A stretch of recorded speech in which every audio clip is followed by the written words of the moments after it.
Sesungguhnya di Indonesia ini adalah pungutan untuk rasa adil masyarakat sangat banyak, melebihi negara-negara lain.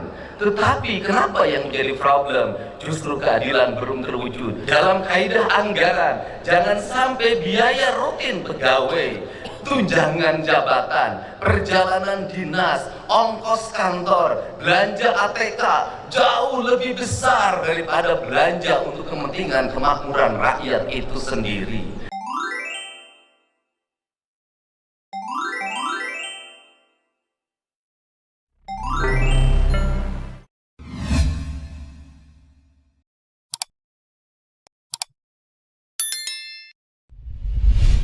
Assalamualaikum warahmatullahi wabarakatuh.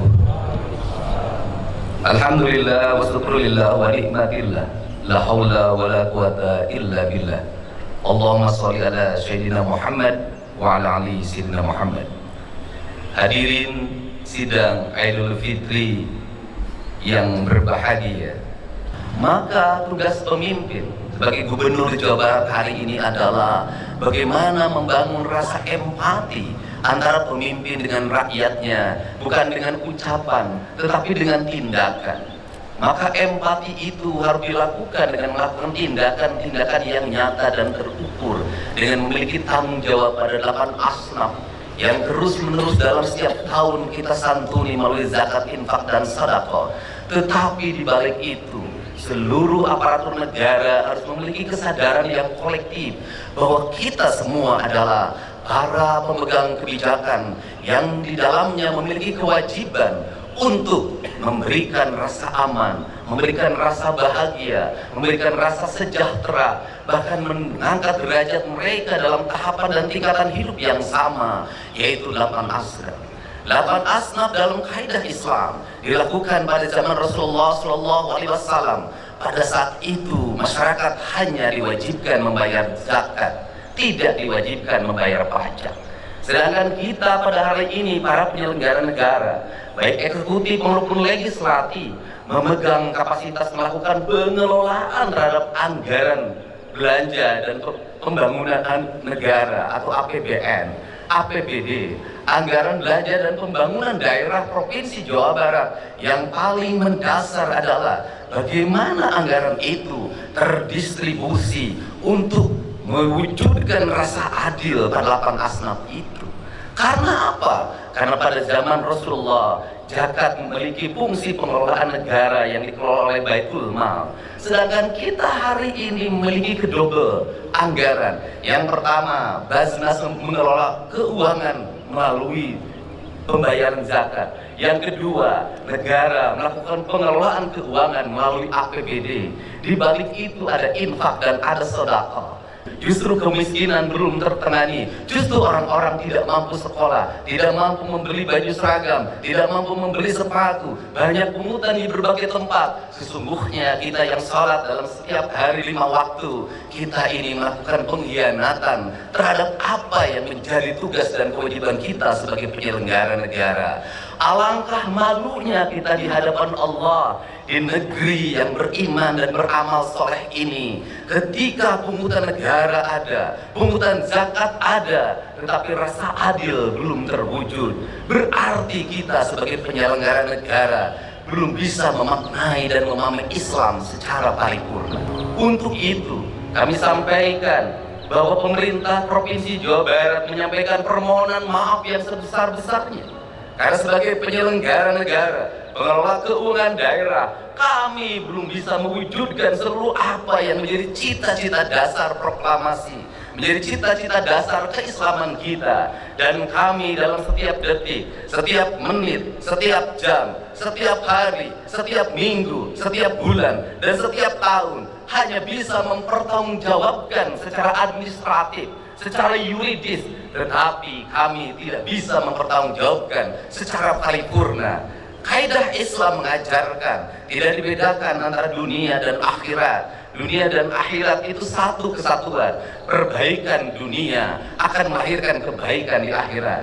Perbuatan paripurna di dunia akan menjadikan paripurna di akhirat. Maka pengelolaan keuangan negara itu adalah pengelolaan keuangan yang dipertanggungjawabkan di akhirat.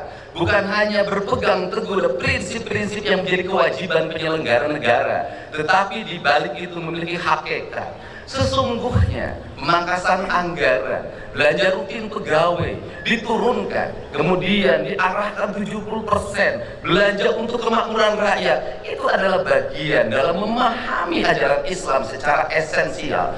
Kalau di dalam kaidah pengelolaan zakat, jangan sampai biaya abilin lebih besar dibanding biaya untuk lapan asnaf. Sekali lagi, jangan sampai biaya amilin lebih tinggi dibanding kepentingan asnafnya itu sendiri. Dalam kaidah anggaran, jangan sampai biaya rutin pegawai, tunjangan jabatan, perjalanan dinas, ongkos kantor, belanja ATK jauh lebih besar daripada belanja untuk kepentingan kemakmuran rakyat itu sendiri. Maka perspektif Provinsi Jawa Barat hari ini merubah mindset itu. Tugas pengelolaan anggaran adalah tugas-tugas Islam, tugas-tugas kemuliaan, tugas-tugas kemanusiaan. Maka kegagalan seorang gubernur adalah pasti ada orang yang menjadi pengemis di perempatan jalan, masih ada anak-anak yatim yang tidak sekolah, masih ada orang-orang miskin yang rumahnya roboh, masih ada orang yang kebanjiran tapi tidak tertangani dengan baik, masih ada orang yang bunuh diri karena terikat bank emok, bank keliling, pinjol. Itu adalah kegagalan seorang pemimpin. Untuk itu, pada kesempatan hari ini saya mengajak pada seluruh penyelenggara negara di Provinsi Jawa Barat, para bupati, wali kota, para kepala desa, kepala kelurahan, mari kita bersama-sama memiliki kesadaran. Keislaman kita bukan dinilai dari umroh kita yang dilaksanakan setiap tahun. Keislaman kita bukan dinilai dari gamis yang kita pakai. Keislaman kita bukan dinilai dari peci hitam dan putih yang kita kenakan, dari sajarah yang kita hamparkan. Keislaman seorang pemimpin dinilai dari senyum rakyat dalam setiap waktu. Sekolah tidak mesti ngantri.